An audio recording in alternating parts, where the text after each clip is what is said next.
you've been emotionally attached to something about your career or legacy that you had a relationship to the future. That relationship to the future might have been, a cross you thought, a cross you would have to bear, or that relationship might have been that you would one day be a certain way. And that connection that this is who you are, or this is how you're going to relate to those career objectives, the way you once related to career is going to ultimately die, and it'll give you a new way of relating to your career. Now, I'm not saying your career will change. It may or may not. This is the relationship you have to the future, the relationship you have to these bigger goals in life. Now, that full moon takes that away, and then from that point on, you're going to be in a place to really feel secure.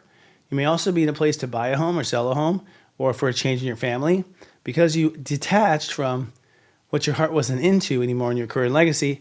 It actually gives you stronger career options and a stronger home and family. And I always say, you can't build a successful career unless you have a strong emotional unit that takes care of you at home, or a unit that you're a part of that takes care of you. So Scorpios are basically going to take care of business so they can take care of their feelings. Now, Mercury in Pisces means that your mind's going to be really mindful of your heart, your inner child, and your creative abilities. So, be mindful of that. You might, if you have trauma around love or trauma around being mistreated as a kid, that trauma may come up this week, just so you know. So don't be too surprised if it's coming up, you haven't really resolved it, or forgiven yourself or forgiven them for it. And a lot of times Scorpios don't forgive themselves. And even when they're not the fault, they still take the responsibility and say it's my fault, and they never forgive themselves. And so as a result, you actually stay littered with all kinds of darker, lower energies because you don't let it go. You hold on to it, probably from memory. That's why you're holding on to it, thinking that by holding on to it, it won't happen again.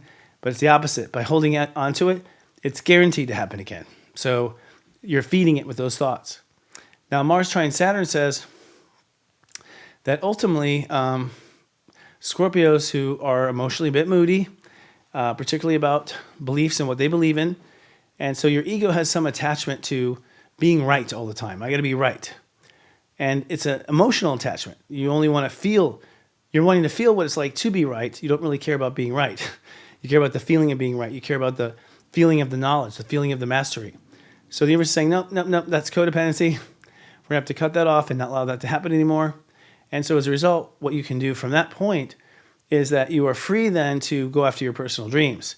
So letting go of your attitude about being right or wrong opens the doors for dreams to come true.